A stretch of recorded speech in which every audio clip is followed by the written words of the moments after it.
Olá, meu nome é Caio Ribeiro César e eu trabalho na Amazon Web Services como especialista de workloads Microsoft na nuvem AWS. Hoje eu irei falar sobre o Amazon FSx, ou também conhecido como FSx. Então, o que é o FSx? É o File System nativo do Windows que utiliza o protocolo SMB, ou seja, com ele eu posso ter o armazenamento de arquivos compartilhados oferecido pelo protocolo SMB. Eu não preciso gerenciar hardware e também não preciso gerenciar software, tais como Windows Updates e patches de segurança. Tenho a funcionalidade automática de backup, que também remove essa questão de administração dos administradores de sistema. Eu tenho a opção de FSX para Lustre em High Performance Computing, e eu posso configurar meu FSX em modelo de Single Availability Zone ou Multi Availability Zone. Nas opções de storage, eu posso optar pelo storage de 32 GB até 64 TB, lembrando que é por file share, em modelos de HD ou SSD. Em throughput, possuo 8 MB por segundo até 2 GB por segundo. Posso utilizar modelos de identidade sendo Managed ID ou AD Connector conectando em um Domain Controller em EC2 ou até no ambiente on-premises para dar Source of Authority de identidade. Lembrando também que com grupos NTFS eu consigo segregar permissionamento de usuários e grupos. Possuo outras funcionalidades, tais como cotas, Volume Shadow Copy, integração com DFS. Lembrando que quando eu crio um FSX, eu estou dando um join no meu Active Directory. Para o backup, eu possuo janelas de manutenção, ou seja, Automatic Backups. Ele é armazenado no S3. O período de retenção dele automático é de 0 a 35 dias. Outra funcionalidade muito interessante é o Data Deduplication, que ajuda a reduzir o custo. Ou seja, o sistema encontra arquivos duplicados e reduz o custo desses arquivos porque você não é cobrado pela utilização total. Ele possui um caching de memória para throughput adicional. E pensando em Windows, se eu estou pensando em capacidade de throughput adicional, a recomendação é segmentar os dados em diferentes file systems para que as utilizações não sejam concorrentes. O custo dele é contabilizado por capacidade, ou seja, tamanho do storage. É interessante ressaltar que é o storage provisionado e não utilizado, como nos modelos de EBS, por exemplo. Custo de throughput e o custo de backups. Eu posso acessar os shares do FSX via Windows, Linux e Mac OS, e eu possuo criptografia at rest e in transit para a proteção dos meus dados. A AWS ela vai monitorar o hardware e fazer o replace automático se o componente falhar. Alguns dos cenários que eu tenho visto aqui de migração para FSX são cluster ativo passivo Microsoft File Server, seja ele File Replication Services ou FRS, que é um serviço já subutilizado, que foi criado em 2000. DFSR, que é o Distributed File System Replication, que é um serviço utilizado bastante ainda, foi criado em 2013, mas ele é muito utilizado para réplica de sysvol, por exemplo, do Domain Controller, Storage Replica, entre outros. Eu posso acessar o FSX para servidores on-premises e na nuvem, on-premises utilizando VPN Direct Connect. Então, pensando on-premises, eu posso ter também aplicações CRM, RP, aplicações .NET que utilizam file server, diretório compartilhado, análise de dados, mídia, conteúdo web. Existe até cenário em que eu posso utilizar o SQL, por exemplo, um Windows Server Failover Cluster, em que cada nó precisa de acesso para um storage. Nesse caso, o FSX pode ser o storage para o FileShare Witness. Ou seja, o serviço gerenciado significa que você não precisa se preocupar com capacidade de hardware, comprar o hardware, fazer toda a parte de hacking de servidor, infraestrutura de rede, entre outros. Então, uma arquitetura bem simples, antes de eu fazer a demonstração de configuração do FSX, temos uma região, dentro dela a VPC, e dentro da VPC uma instância EC2 que fica em uma subnet específica. Aqui eu crio um file system, e dentro dessa subnet ele fica exposto pela Elastic Network Interface. É importante ressaltar que com a ENI eu consigo ter um controle do FSX usando Security Groups, ou seja, posso bloquear o acesso para esse FSX entre diferentes subnets nesta VPC, ou até em outras VPCs, ou até no ambiente externo. Em uma única Z, o FSX ele vai replicar os dados em diferentes cópias a nível de storage, para que elas existam nessa zona para Higher Availability. No ambiente multi-AZ, o FSX vai fazer a réplica para outra Availability Zone, tendo então uma maior alta disponibilidade. No modelo multi-AZ, eu tenho aqui o FSX em duas subnets diferentes ou Availability Zones diferentes. Então, o Windows File Server ele é criado em duas AZs e os dados são replicados em um modelo síncrono, ou seja, Synchronous Replica. Então, temos os clientes apontando para a INI do AZ primário, ao lado esquerdo, e digamos que aconteça uma falha nessa AZ ou no servidor, que seria algo mais comum. O que vai acontecer é que as conexões elas vão reconectar automaticamente em questão de segundos, geralmente abaixo de 30 segundos, para a Elastic Network Interface da segunda AZ, que possui os dados replicados, o meu Secondary FSX. Quando o servidor voltar ao ar, o fallback vai acontecer automaticamente. Ou seja, aqui eu tenho um modelo ativo-passivo em que os clientes estão usando o DNS name do meu share map. Um servidor cai e devido a essa configuração eu tenho uma indisponibilidade, ou seria um hiccup, apenas na conexão, mas não uma indisponibilidade de dados em si. Se existir um problema com storage, assim como no modelo de Single Availability Zone, a AWS vai fazer a troca desse storage e com a réplica ele vai ser atualizado. Vamos então para a demo de criar e configurar o FSX. Aqui eu estou logado na região Norte Virginia, onde eu tenho esse serviço FSX.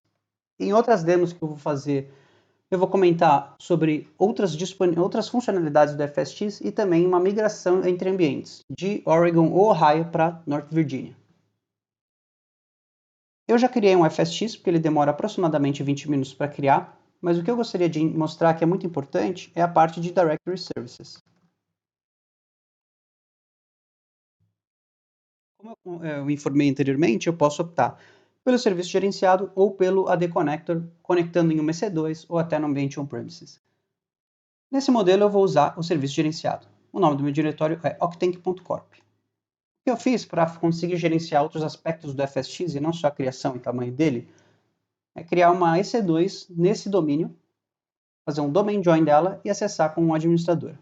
Para acessar o FSX, eu também posso ser membro do Backup Operators para conseguir fazer acesso aos dados de storage e também gerenciar. Para essa demo específica, eu tenho só o FSX Demo Windows, que é o que eu estou acessando. Em outras demos, eu vou fazer um map dos drivers do FSX com Linux e vou migrar dados usando o DataSync. Vamos voltar para o FSX.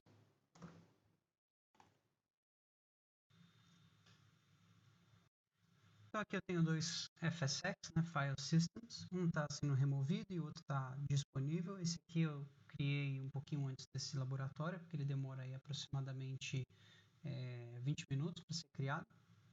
Eu vou clicar na opção Create File System. FSX para Windows File Server. Vou dar um nome a ele.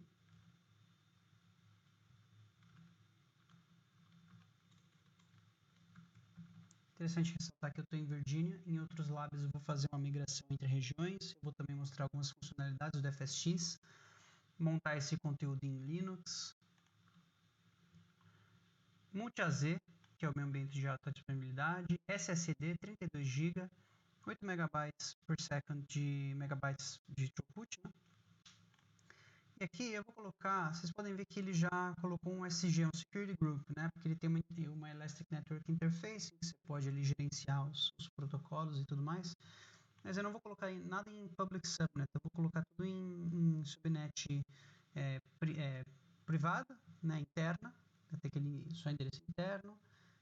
O que vai acontecer também, olha só, se eu colocar o primeiro node na C e o segundo na C e o S-East1C, ele vai dar um erro, falando que tem que ser em Availability Zone diferente, né, para aquele modelo de alta disponibilidade.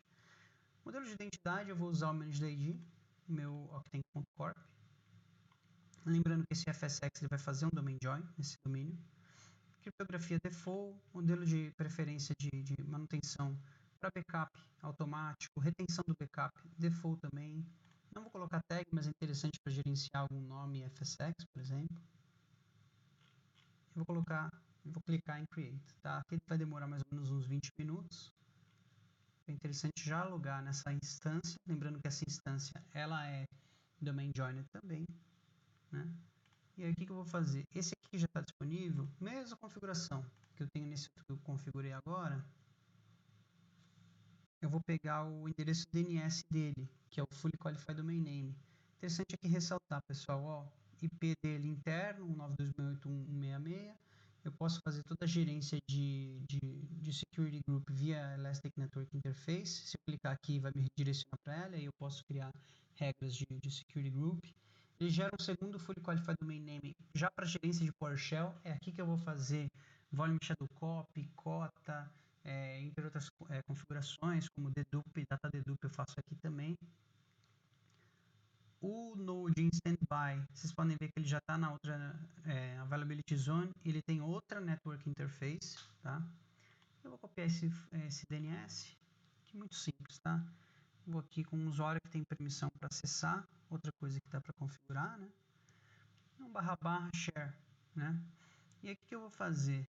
Eu vou dar um Map Network Drive. Na verdade, eu já dei um Map Network Drive para o Z. Eu vou remover esse map e criar novamente para mostrar.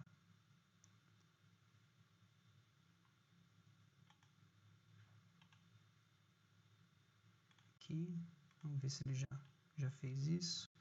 Já, Map Network Drive, então, botão direito no Display Scene, Map Network Drive. Ele já abriu, mas ele não veio para frente.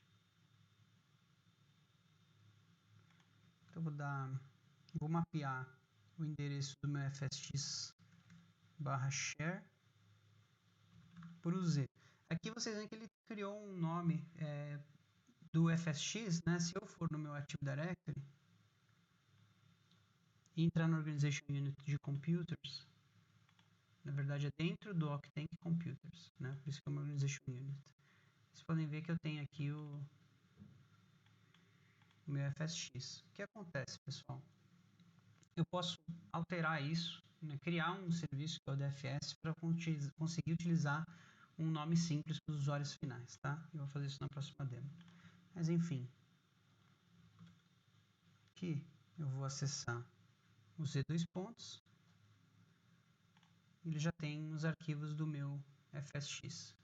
Posso usar um Robocop para fazer uma cópia, alguma coisa, mas eu vou mostrar na próxima demo como fazer uma cópia usando o DataSync, tá?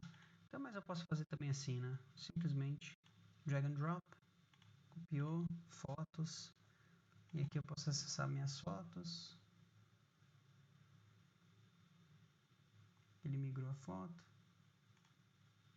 Ele está abrindo, eu estou num servidor, então ele está abrindo com o Paintbrush, porque não tem outro software. Ou ele está configurado como um software principal. Tem a foto do meu cachorro aqui, eu fiz a migração disso para o FSX. Então, na próxima demo, o que eu vou fazer é uma configuração de cota, eu vou fazer DFS para um nome simples para o usuário final e um volume shadow copy.